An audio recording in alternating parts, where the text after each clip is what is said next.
The great chamber of the Galactic Concord stretched out like a cathedral made of starlight and crystal. And Ambassador Elena Vasquez stood at the human delegation's platform with her hands folded behind her back as she listened to the HFY matriarch speak words that dripped with barely hidden contempt. The human proposal for equal trade routes is rejected, the matriarch announced, her mandibles clicking in what passed for amusement among her species. Perhaps in another century, when your kind has proven itself worthy of such privileges, we will consider it again. Laughter rippled through the assembly hall, coming from the Thalassian delegates with their glistening amphibian skin and from the Morvani representatives whose silicon bodies hummed with mockery. Elena did not react, because she had learned long ago that showing emotion only gave them more ammunition against humanity. So she simply nodded once and returned to her seat, while the elder races continued their business as if humans were nothing more than children allowed to sit at the adult table. 200 years had passed since humanity first reached the stars and made contact with the Galactic Concord, and in all that time, nothing had truly changed in how the elder races viewed them. The Kaveth Dominion had ruled their corner of the galaxy for 15,000 years. Their insectoid warriors conquering world after world until they grew fat on the labor of lesser species. The Thalassian collective had mastered the seas of 100 planets over 12,000 years of expansion. Their aquatic empire controlling the most valuable shipping lanes in known space. The Morvani hierarchy had existed for so long that even they had forgotten their true origins. Their silicon-based minds processing information at speeds that made organic thought seem primitive, and then there was humanity, barely 2 centuries old in the galactic community, still learning to walk, while the elder races had been running for millennia after the assembly ended. Elena walked through the corridors of the Concord station toward the human quarter, and she passed groups of aliens who stepped aside not out of respect but because they did not wish to be too close to her kind. A young Kaveth warrior deliberately bumped into her shoulder and hissed something in his native tongue that her translator rendered as short live vermin before his companions pulled him away with chittering laughter. She kept walking because this was normal and had been normal for as long as any living human could, remembering her private office. She opened a secure channel to Earth and waited for the connection to establish across the vast distances of Space Admiral Marcus Chen's face appeared on the holographic display, his gray hair and weathered features showing the weight of decades spent defending humanity's interests in a galaxy that wanted them gone. Another rejection? He asked, though they both knew the answer. They didn't even pretend to consider it this time, Elena replied. The matriarch made a joke about waiting another century. Marcus nodded slowly and pulled up a series of classified files that filled the space between them with glowing data. The council met this morning, he said. We reviewed the latest intelligence on Kaveth, slaver activity near our frontier colonies. Elena felt her jaw tighten because she knew what those reports contained. Human families torn apart, children taken in the night, entire communities vanishing without a trace, while the Concord looked the other way. How bad? She asked. 12 raids in the last 3 months, over 400 citizens missing. And when we brought evidence to the Concord Security Committee, they said there was insufficient proof to warrant an investigation. Elena closed her eyes for a moment and thought about the faces of those missing people, about the parents who would never see their children again, and the children who would spend their lives in Kaveth slave pits. What does the council want to do? She asked. Marcus leaned forward, and his eyes held something that Elena had seen growing stronger in the military leadership over the past decade. A cold and patient fury that burned beneath the surface of every human who understood what was really happening. They want to wait, he said. Patience is still our greatest weapon, and if patience isn't enough... The Admiral pulled up another display, and this one showed something that very few humans had ever seen. The true scope of humanity's military power. Elena stared at the numbers and the ship designs and the weapon systems that have been developed in secret over the past 2 centuries. All of it hidden from the prying eyes of the Concord. When the time comes, Marcus said quietly, we will be ready, but that time is not yet here. So we continue to smile and negotiate and compromise while they think we are weak. They call us soft, Elena said. The matriarch told her advisors that we lack the spine for true conflict. Good, Marcus replied. And a ghost of a smile crossed his face. Let them believe that. Let them grow comfortable with their assumptions. Because the day will come when they learn the truth about humanity. And what is the truth? The Admiral's smile faded, and his voice dropped to barely above a whisper. The truth is that we have never been soft. Ambassador, we have simply chosen to be kind. And there is a vast difference between the two that the elder races have never understood. He paused and looked at something off-screen before continuing. We are a species that burned our own cities in wars, that killed hundreds of millions of our own people. We are a species that split the atom and pointed it at ourselves. We are a species that crawled out of the mud and conquered our world through sheer stubborn refusal to die. And now we smile at aliens who mock us, Elena said, because we learned something from all that bloodshed. Marcus replied, we learned that violence should always be the last resort. Not because we fear it, but because we know too well what we are capable of when we stop holding back. Elena nodded slowly and understood what he was saying. Humanity had not forgotten how to fight. They had simply chosen to try something different. How much longer? She asked. As long as it takes, Marcus answered. We will endure their insults and their raids and their contempt for as long as we must. But make no mistake, Ambassador, there is a line that cannot be crossed, and when they cross it, the Admiral's eyes went hard as steel. And for just a moment, Elena saw the warrior that lurked beneath the diplomat's patience. When they cross it, he said slowly, every species in this galaxy will learn why humanity spent 2 centuries pretending to be sheep.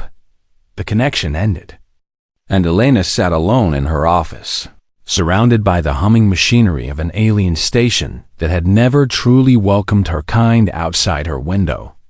Ships from a dozen species passed by on their way to distant stars, and none of them knew what was coming because none of them had ever bothered to truly understand the quiet giants who lived among them somewhere on the frontier.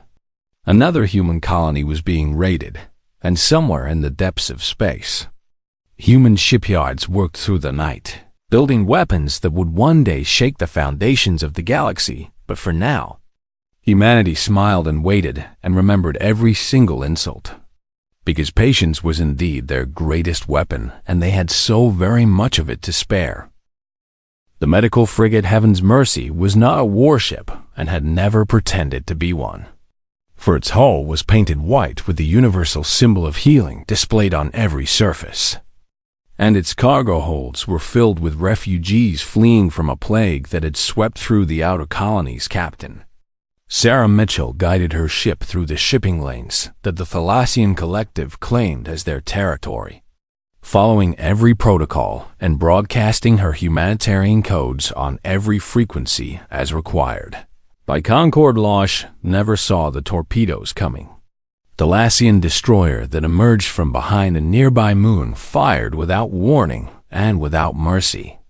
And in the span of 3 heartbeats, the Heaven's Mercy became a tomb for 1,200 souls who had committed no crime, except being human when the Concord investigated. The Thalassian admiral responsible claimed navigational error and expressed what he called deep regret for the tragic accident. No charges were filed. No reparations were paid, and the families of the dead received nothing but empty words from species who had never seen them as equals on Earth. People wept and raged and demanded justice. But the government urged calm and promised that diplomatic channels would address the matter 6 months later. The agricultural colony of New Harvest found itself surrounded by Morvani warships. The Silicon beings claimed that the colony owed 17 million credits in unpaid tariffs, a debt that had been fabricated from nothing by bureaucrats who knew that no one would question their word against that of mere humans. Governor Thomas Reyes pleaded with the Concord for intervention, but his messages went unanswered as the blockade tightened around his world. 12,000 colonists watched their food supplies dwindle while Morvani ships prevented any aid from reaching them. And children began to go hungry while their parents tried to explain why the galaxy had abandoned them. The blockade lasted for 3 months before a human supply convoy finally broke through. And by then, 47 people had starved to death, including 19 children who had never done anything wrong in their short lives. The Morvani delegate to the Concord expressed what he called mild concern over the unfortunate situation and suggested that humanity should pay its debts more promptly in the future, and still humanity did not strike back. Though the fires of anger burned hotter with each passing day, Captain Yuki Tanaka commanded the patrol vessel HSS Perseverance along the frontier, where Kaveth raiders had been growing bolder with each passing month. And she knew that her small ship was not enough to protect the colonies that depended on her when the Kaveth ambush came. It came with overwhelming force, 6 warships against her single vessel. And though her crew fought with everything they had, the outcome was never in doubt. The Kaveth boarded her crippled ship and dragged the survivors onto the deck of their flagship, where the pirate captain looked down at the wounded humans with eyes that held nothing but contempt. "Kill them," he ordered, "but leave the female captain alive." Yuki watched helplessly as her crew was executed one by one, their bodies thrown into the void of space like garbage.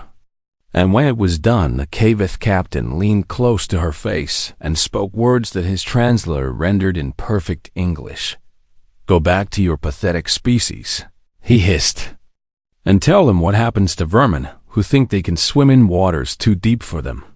They put her in an escape pod and launched her toward the nearest human outpost, and she drifted through the cold darkness of space for 3 days with the faces of her dead crew burned into her memory. When she was rescued, she did not weep or scream or beg for vengeance, but simply sat in silence and stared at the wall while the fire inside her grew colder and harder than any steel on Earth.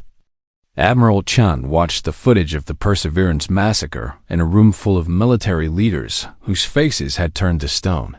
"This cannot continue," said General Rodriguez, a voice tight with barely controlled fury. "It will not continue forever," Chan replied. "But the time is still not right. How many more must die before the time is right?" demanded Admiral Kowalski, slamming his fist on the table. "How many more children must starve? How many more ships must burn? How many more of our people must be taken as slaves?" Chan understood their anger because he felt it too, burning in his chest like a star about to go nova. But he also understood something that the elder races had never grasped about humanity. "Our patience is not weakness," he said slowly.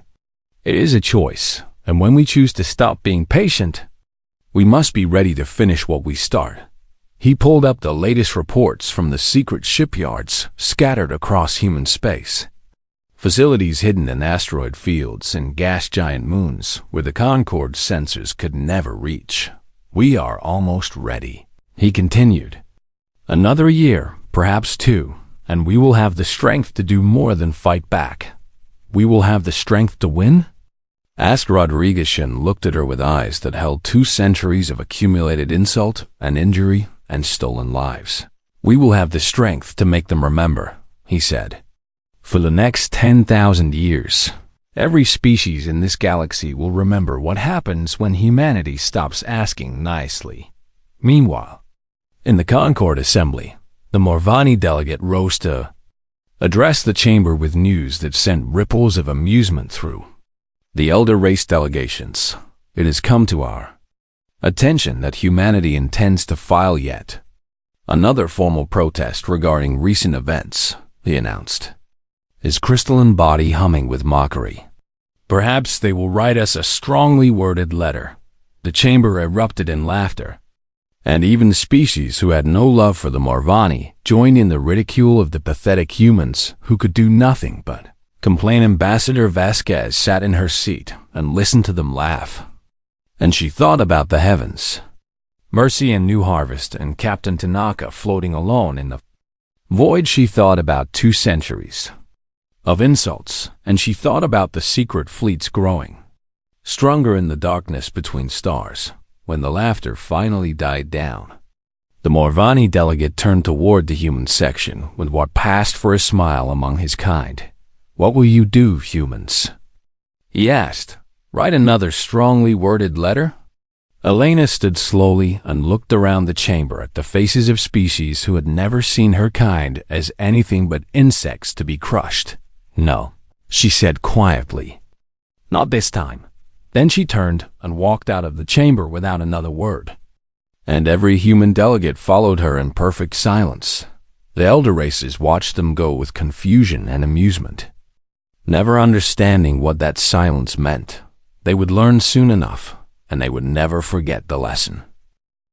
The Kavitha matriarch stood before her war council in the great hive chamber of their homeworld, her ancient eyes gleaming with hunger as she unveiled her greatest plan. For too long we have taken small bites from the human territories, she declared, her mandibles clicking with excitement. Raids here and there, a colony stripped, a ship destroyed. But now the time has come for a true feast. She gestured to the holographic display that showed a star system deep in human space. A world called Kepler 442 that was home to 8 million human souls. This system is rich beyond measure, she continued, and the humans who infest it are weak like all their kind. So we will take it from them and add their population to our slave pits. Her generals chittered their approval, for they had grown fat and lazy on easy victories against a species that never fought back. What of the Concord? Asked one of her admirals. Will they not object? The matriarch laughed, a harsh sound like breaking glass. The Concord will do nothing, she replied. They never do anything when it comes to humans. And the humans themselves will file protests and write letters and beg for mercy while we take everything they have. She turned to face her assembled warriors with fire in her eyes. Assemble the fleet, she commanded. 400 warships should be more than enough to crush any resistance. And I want this conquest broadcast to the entire galaxy so that every species can see what happens to those who are too weak to defend themselves. 1 week later, the Kavith invasion fleet arrived at Kepler 442. Governor Maria Santos was eating breakfast with her grandchildren when the emergency alerts began screaming across every channel. And she rushed to her command center to find her staff staring at sensor displays filled with more enemy contacts than anyone had ever seen. 400 warships, a tactical officer reported, his voice shaking. They are broadcasting on all frequencies. Maria listened as the Kavith admiral delivered his message to her world. People of Kepler 442, you are now property of the Kavith Dominion. Resistance is futile and will only increase your suffering. Surrender immediately, and we will be merciful. The transmission showed images of Kavith slave pits, of broken humans working in mines until they died, of children being separated from their parents for processing. Maria felt her heart turn to ice in her chest. But she did not despair because she knew something that the Kavith did not. She opened a channel to Earth on the other side of human space. Admiral Chun received the news in the middle of the night, and for a long moment he simply sat in the darkness of his quarters and felt the weight of 2 centuries pressing down upon his shoulders. This was it, the line that could not be crossed, the moment that humanity had been preparing for since the day they first realized that the galaxy would never accept them as equals. He dressed in his uniform and walked to the command center where President David Okonkwo was already waiting with the full United Earth Council assembled via holographic link. "They have crossed the line," the president said, his dark face carved from stone. "Yes, sir," Chum replied. "They have.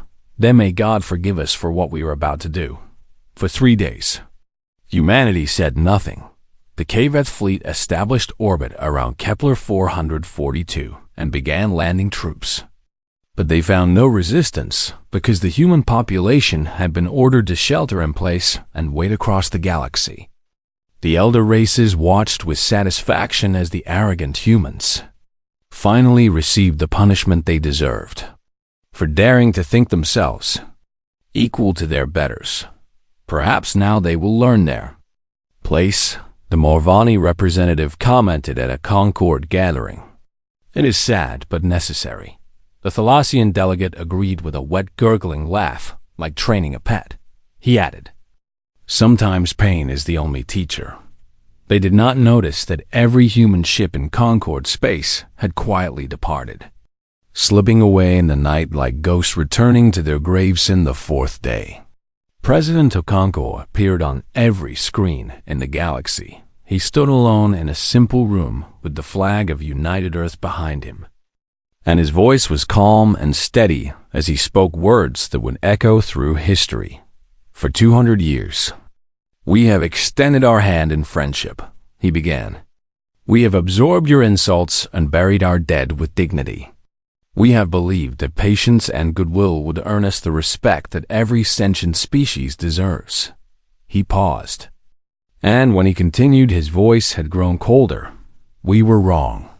We have watched our ships burn while you laughed. We have counted our stolen children while you looked away.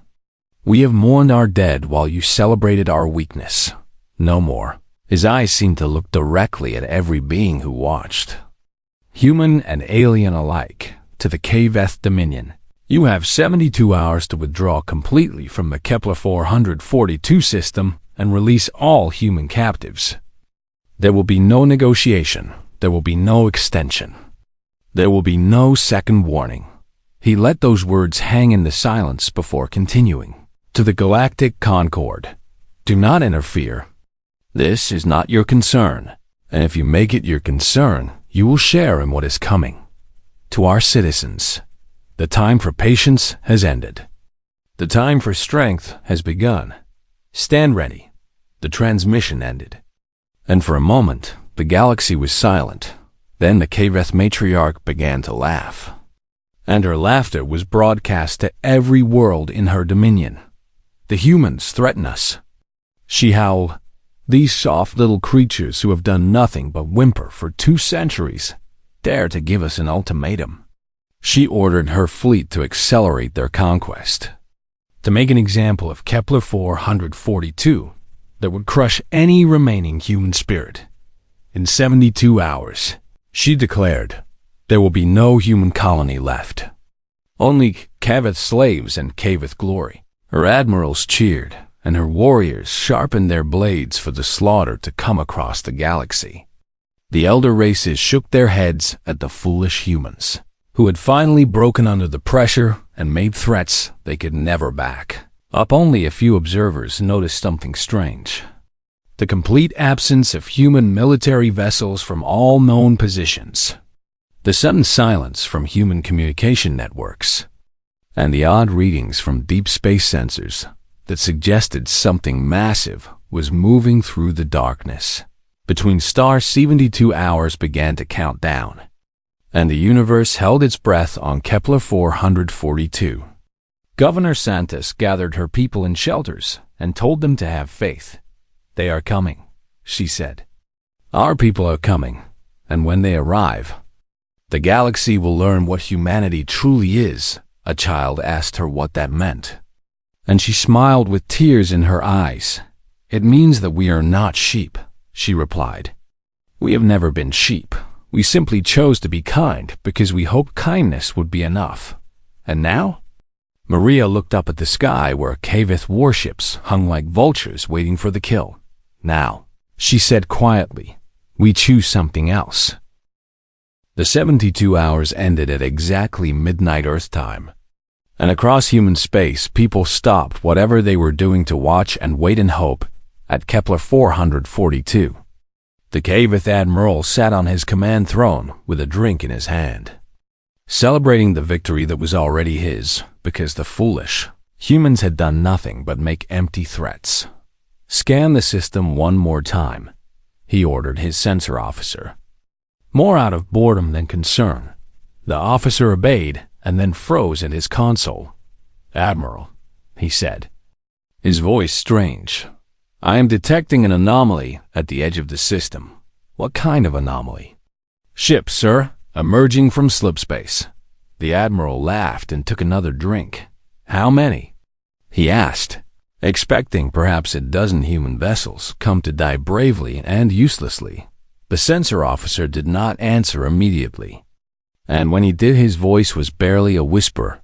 "I am counting 50 contacts. No, wait, 500? No, sir.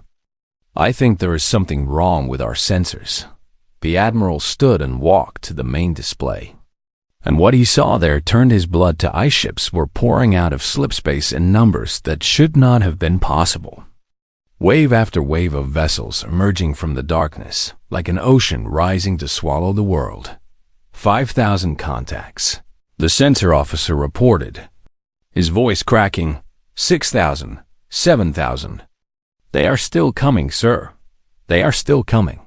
The human First Fleet arrived in perfect formation, dreadnoughts the size of small moons bristling, with weapons that the Kaveth had never seen before. Behind them came the Second Fleet with carriers launching fighter swarms that moved like living storms of metal and fire, and behind them came the Third Fleet with ships that seemed to appear and disappear at will, stealth destroyers that the Kaveth sensors could barely track. Admiral Marcus Chun stood on the bridge of the flagship HS Fury of Earth and looked at the Kaveth fleet that had seemed so mighty just moments before.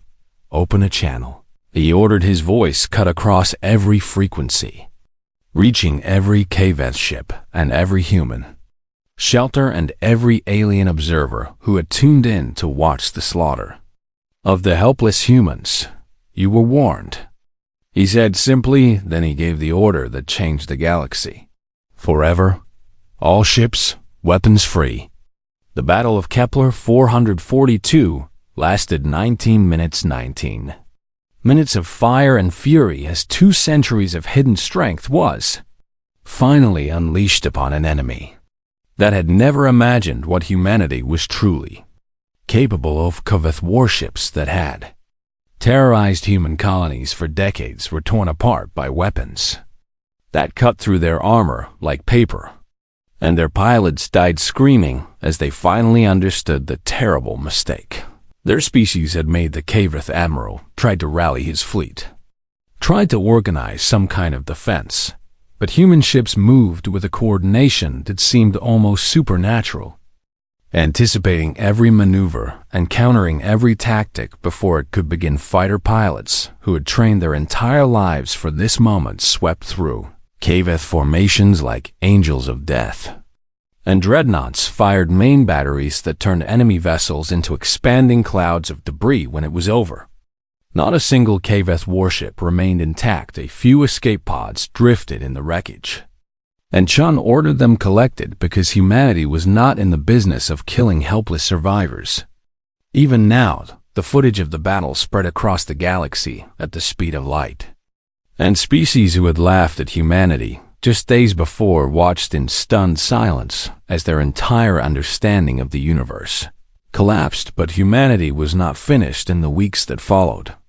Human fleets struck at Kaveth military installations across 12 star systems, appearing without warning and leaving nothing but ruins in their wake. Slave markets that had sold human beings for generations were reduced to rubble, and the slaves themselves were freed and given passage home. Pirate bases where raiders had planned their attacks on human colonies were erased from existence, their coordinates marked with warning beacons that broadcast a simple message: "This is what happens."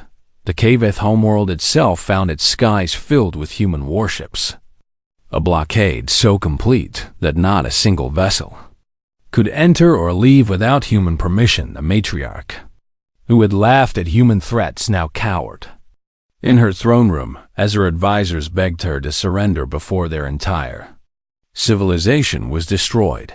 How is this possible? She demanded. They were weak. They were nothing. How can they have such power? Her military commander answered her with a voice full of despair. They were never weak, matriarch. They simply chose not to show us their strength. We mistook their patience for cowardice and their kindness for inability. Why? She asked. Why would they hide such power?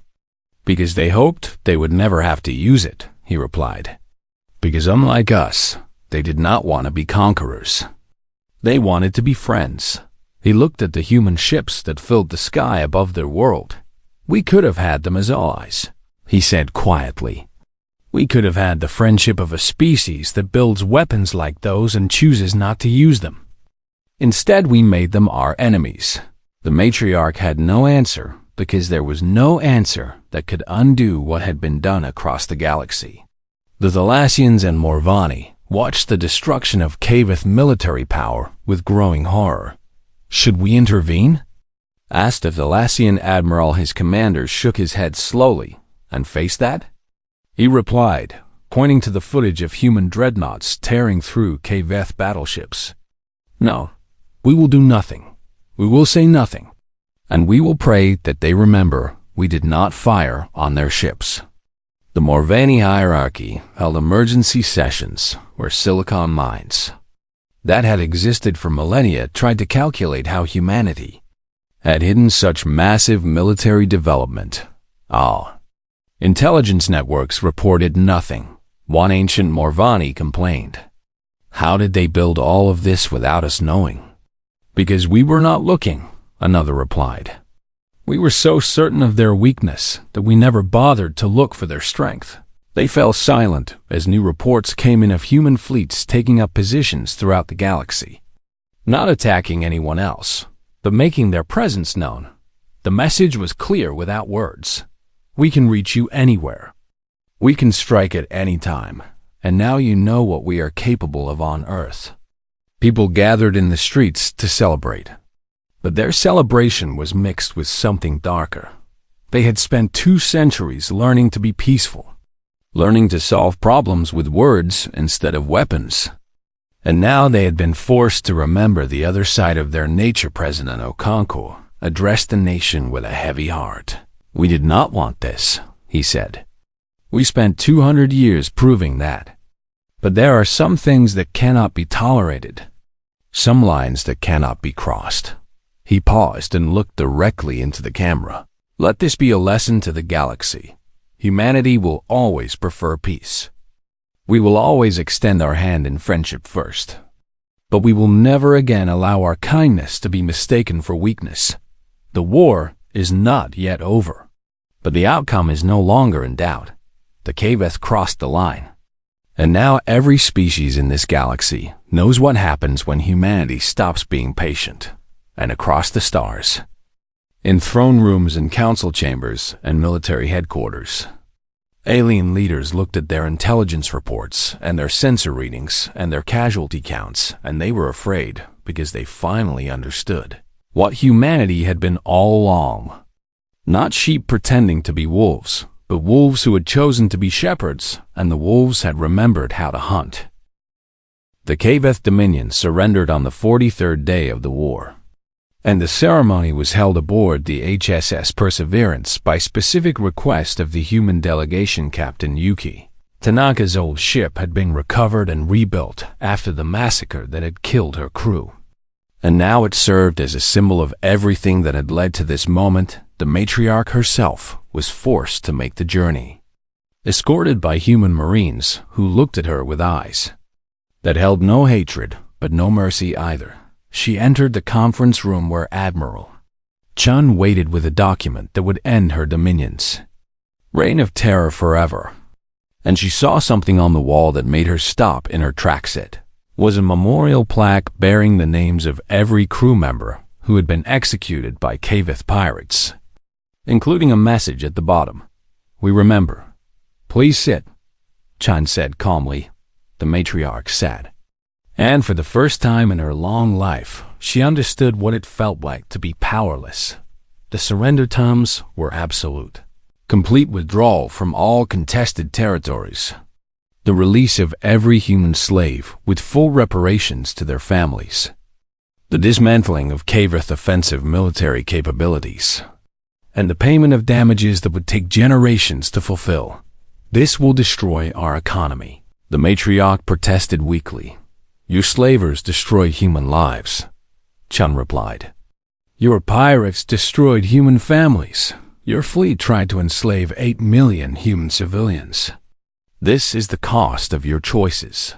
She signed the document without another word. Standing behind Admiral Chun was a young commander named Hiroshi Sato, who had served under Captain Tanaka before her capture and had dedicated his life to honoring her memory. He watched the matriarch sign away her empire's power and felt nothing like satisfaction, because this was not about revenge. It was about making sure no one ever made the same mistake again. As the matriarch was escorted from the ship, Captain Tanaka herself stepped forward from the shadows where she had been watching. The Kavith leader stopped and stared at the human woman she had ordered left alive to deliver a message of terror. You, she whispered. Yes, Tanaka replied, her voice steady. I delivered your message, but I do not think it had the effect you intended. The matriarch had nothing to say because there was nothing that could be said. So she simply lowered her head and walked away into the custody of human guards. 2 weeks later, the Galactic Concord was formally dissolved, the organization that had ruled the galaxy for millennia, that had treated humanity as vermin and allowed the elder races to prey upon the weak, simply ceased to exist. In its place, humanity proposed something new, the Stellar Commonwealth, an alliance built on principles that the Concord had never honored. Equal representation for all member species, regardless of age or military power. Absolute prohibition of slavery in all its forms. Fair trade agreements enforced by collective action. And mutual defense against any who would prey upon the peaceful, the younger races.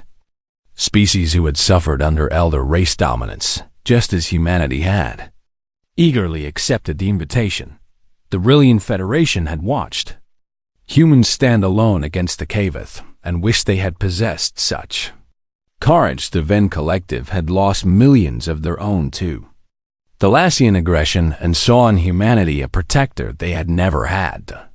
Karth unity had been dismissed as primitive by the Morvani for centuries and saw in the Commonwealth a chance to be treated as equals. One by one they joined. And the Stellar Commonwealth grew from a human proposal into a galactic reality, the Thalassians. And Morvani debated for months. Before finally submitting their own applications for membership, they had seen what humanity could do when provoked. And they had seen what humanity offered to those who chose peace instead of conflict. They chose wisely. Ambassador Alea Vasquez, now Secretary General of the Stellar Commonwealth, addressed the first full assembly of the new organization in a chamber that had been redesigned to treat all species as equals, representatives from 47 civilizations looked up at her as she began to speak. And among them were Thalassians and Morvani, who had once laughed at her people. We stand here today, not as conquerors, she began, but as builders. For humanity has never wanted to rule the galaxy. She paused and looked across the assembly with eyes that had seen too much suffering and too much war. We wanted only to live in peace, to trade fairly, to explore the stars alongside neighbors who respected us as we respected them. For 2 centuries we were denied that simple wish. Her voice hardened slightly. We will not be denied again.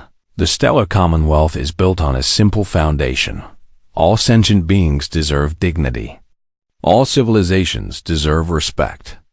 And all who threaten these principles will face the consequences of their choices. She looked directly at the Thalassian and Morvani delegations. We forgive, but we do not forget. We extend friendship, but we are not fools. And we hope that the mistakes of the past will remain in the past. Her expression softened. But understand this. We are humanity. We are patient. We are forgiving. And we truly believe in second chances. Then her voice dropped to a tone that carried across the silent chamber, like thunder on a distant horizon. But we do not believe in third ones. The assembly ended with the formal ratification of the Commonwealth Charter. And as delegates filed out to return to their homeworlds, they carried with them a new understanding of the galaxy they lived in. The humans had not wanted war. Everyone now understood that, but they had prepared for it with a patience and dedication that no other species had ever matched. They had hidden their strength, not because they were ashamed of it, but because they hoped they would never need to reveal it. And when that hope was finally destroyed, they had unleashed 2 centuries of accumulated fury in a display of military power that would be studied for thousands of years in academies and war colleges across the galaxy.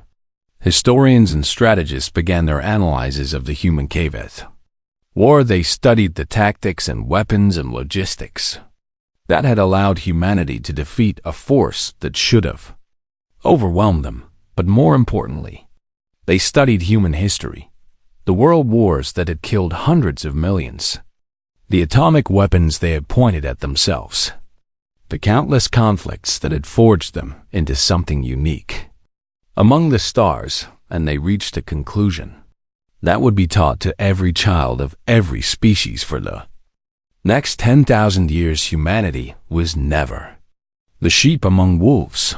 They were the wolves who had chosen to be shepherds, who had decided that kindness was better than cruelty, and that patience was better than aggression. But when the flock was threatened, when the innocent were endangered, when all other options had been exhausted, they remembered what they truly were, and they were magnificent in their fury. The memorial for the victims of Cavith aggression was built on Earth, a towering structure of crystalline light that bore the names of every human who had died because the elder races could not see past their own arrogance. Captain Tanaka visited it every year on the anniversary of her crew's death, and she would stand in silence and remember their faces. She never forgot. And neither did humanity, but they did not let the memory turn them bitter, because that would have been a victory for those who had hurt them. Instead, they built something better. A galaxy where no species had to suffer what they had suffered, where no children were taken as slaves, where no colonies were blockaded until people starved. They built the future that they had always wanted, and they protected it with the strength they had always possessed, and no species ever forgot. The moment when humanity's patience finally ran out, no species ever forgot the lesson they had learned, and no species ever made that mistake again.